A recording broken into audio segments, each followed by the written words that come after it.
for a tasty summer treat. All right, thank you, John. Yes, Paula has a recipe today that is perfect for today when it's so hot outside. These are ridiculously easy dipped ice cream sandwiches, so they're super easy. It's just 4 ingredients. We've got our Chips Ahoy cookies is what I use, but we could use pecan sandies, any kind of hard. You just take a scoop of your ice cream, let it thaw out a little bit, and it just goes right on the top. And you're using vanilla ice cream, but you could use whatever. Yeah, you could use whatever. And then you just top them. And I set them back in the freezer for about a half hour. And so, ta-da, a half hour. There we go. Yeah, then they're not so mushy to work with. And then we'll just dip it in, this is just melted almond bark. Okay. And, sorry. Folks can see that. And then There we go. if you put the sprinkles on it, just grab some sprinkles and dip it on it. Do you dip it or do you just sprinkle? I just sprinkle. Okay.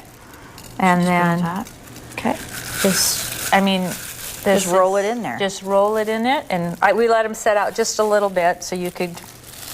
Do you put some on the bottom too if you want? You could. Okay. And you don't have to. that is all you have to do. And that's why it's so simple. It is. Now you said you tried chocolate before. I've tried the chocolate almond bark, and I used chocolate, the melting chips, chocolate chips, and it seemed to make the crust a little too hard to bite through. Okay. It still tasted really good. Yeah. But you just had to set it out longer for that to soften, and then the inside kind of all gooed out. So again, this is just almond bark. It's just almond bark, and it's a half a package, and you can do 18 with a half a package. All right. Okay. So here's the finished product right here, and these look great, and I'm sure the kids love these. Yes, it is Cali and Christians. It's in the top 5, 10 of things I've done do.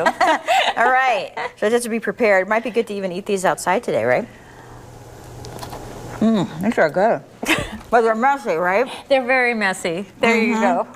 All right. These are so good. I love ice cream anyway, and we do have this recipe already on our Pure Nebraska Facebook page. Back to you, John.